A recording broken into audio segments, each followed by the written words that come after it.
Hi there, friends. My name is Ashley with My Homeschool Brain, where you get to dig into the juicy tidbits up here and do what you want to with them. Today's video is on academic schedule for the year. How do you decide when to start and when to stop your academic school year? For me, this is a very simple process. I don't know how everybody else does it, but this is my very easy, very repeatable system. First thing you do is you go to calendarpedia.com and you print off either the 2 years on one page, which is this one that starts with January for both years, or you can do an academic 2-year split, which starts, I think, August, and then the other one will start in September, if that's the way you prefer it. I like it this way. Just preference, I guess. So, oh, and did I mention this is free?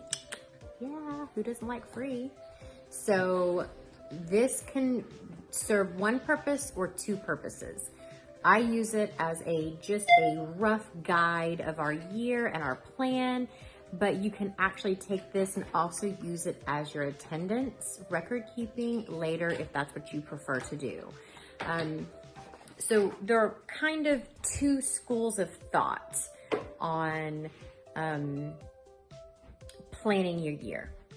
You are either going to be the know where you start, don't really care where you stop family, or you're going to be the I don't really care when we start school, but I have to be done by a certain day family. You also have to make a decision. How many days a week are you going to do school? Is it going to be a formal 5-day a week or a 4-day a week?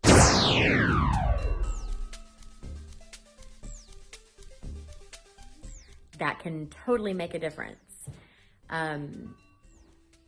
Are you going to do a traditional school year or a year-round school year?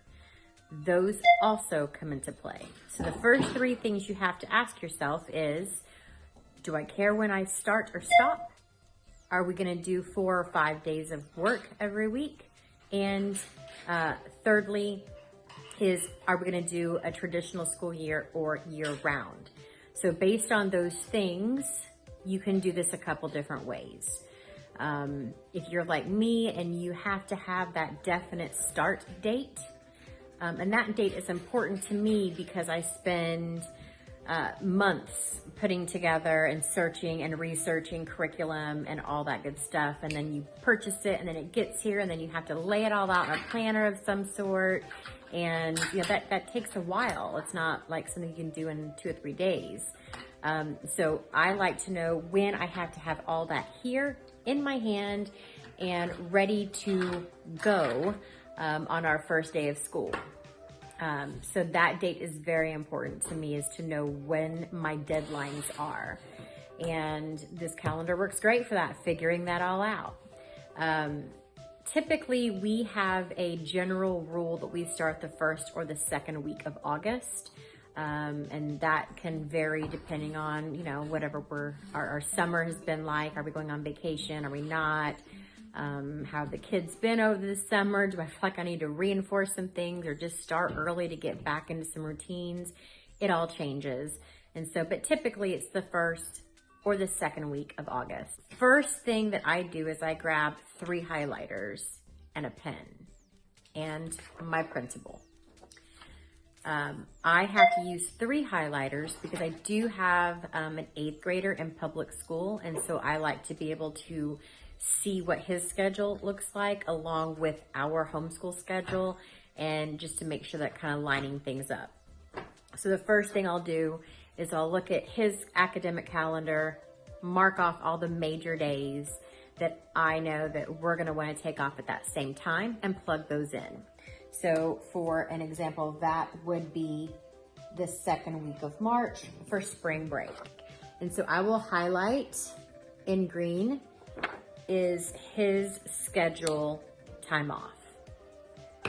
That way I know for sure that week we're taking off as well, so we can be together. The second thing I do is I take a different color, a blue, and I'm gonna mark off all the days I know we are planning on taking off. And those include your holidays. So now we're to the major holidays, and I don't do things normally.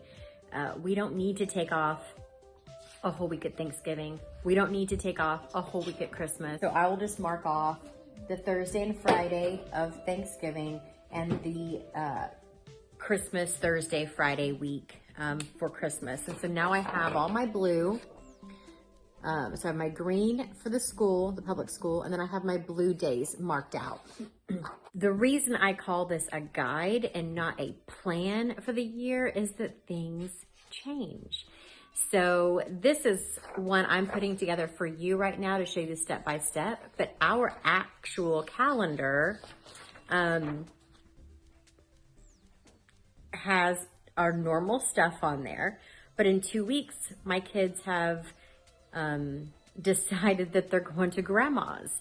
And so that was an unscheduled week off. And I didn't know it was going to be there at the beginning of the school year, but that's the joy of homeschooling, is you have that flexibility in there. So I will go ahead and mark off in 2 weeks, because I know now, for this video purpose, that they are taking off that week. And I'm just not gonna make grandma do school with them. They're gonna enjoy the week off. So now I know that we have this many days that we are not gonna be doing school. So now what I've gotta do is remember, for me anyway, that I always start the first or the second week of August, but maybe you don't really care when you start. It's really more important on when you stop. If you are like me and your start date's important, then if you have these little breaks in here, it doesn't really matter how many you take as long as you get your 36 or your 40 weeks in by June 30th. And so your end date will definitely change throughout the year. But if you are a hardcore, I have to end my school year no later than May 28th this year, then now we have to think of that just a little bit different. So as a forward thinker, I am free to make any little changes I want, and it doesn't really change anything because my start date was consistent. But if you are a work backwards family, because you have this definite end date, you need to allocate a couple weeks, at least 2, maybe 3 weeks of grace period. And that is those, everybody got sick, or you know what, we took an impromptu vacation, or we just weren't feeling school this week, grace period. That way you still hit that May 28th goal. And so if you are a May 28th end date person, then what you're gonna do is circle and pin your absolute last day, or box it, whatever. And that is your absolute last day. And then you're gonna count backwards a couple weeks and then mark that date as your actual last day, because you want to keep it in your brain that you have these 2 or 3 weeks, but not so much so that you use all 3 weeks at the beginning of the school year, because that would not be good for anybody. So then what you're going to do is you take your third color and you're going to back up, say 3 weeks from the 28th, and now your target end date is May 7th. That's the number you're gonna work backwards from, because that pre-builds in 3 weeks here of grace period or emergency time or whatever you wanna call it. So from here, what you're gonna do is you're literally gonna count backwards 40 weeks, skipping the known holidays and breaks that you're taking until you get to a rough start date. And I say a rough start date because you may look at that and go, oh, I don't want to start school that week. It's what birthday is that week. And then you move it. It's fine. But you definitely don't want to plan on ending your school year on the day that you want to end school, because it will almost always not work out. There's always going to be that moment. And so you've got to account for that in the beginning. And so for me, we are a second week of August start this year. And so I'll take my orange or whatever color you're using. I'm gonna mark it at August 10th because I always like to start or stop school on a Monday or a Friday, just the way I'll do it. But now I'm gonna count 40 weeks. And where that puts me is, bear with me just a second, that actually ends me at May 14th, if nothing else happens.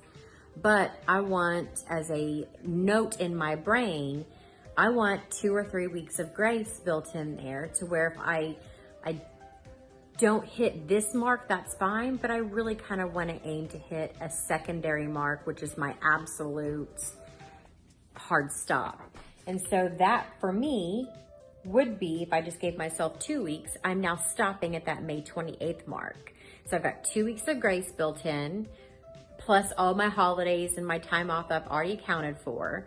And I'm actually going to stop school the same day that maybe a backwards planner would want to stop school. And it just happened to work out that way this time. It's a very simple system that requires one sheet and a little bit of thought. And the great thing is your calendar's here, so you can look ahead or back or whatever, and you don't have to find a calendar or look at your phone. It's literally on one sheet of paper. Now, I told you could also use this as attendance, and I don't do it this way. I have my little journal that I use for my record keeping and my lesson plans, and I like to write it in there. That way I don't have to pull this out every day. But you absolutely could if you did printables or you have a regular size notebook. Mine's just like a mini notebook. But you can actually just mark off days. Every day you do school, mark it off. And then if it doesn't get marked off, then you didn't do school that day. And that's another way to keep attendance that's nice and streamlined. So if this system works for you, that's amazing. If you have a different system that you use for this, I would so love to know about it. I'm always interested in learning new things, especially when it comes to school stuff that, out of the box thinking that I just didn't think about. So if you know a different way of doing things or you learn a different way, please share that with me. I would so love to see it. But this is my annual planning system, all in one sheet, and attendance if you want it. And like always, welcome to my crazy, and we'll see you next time.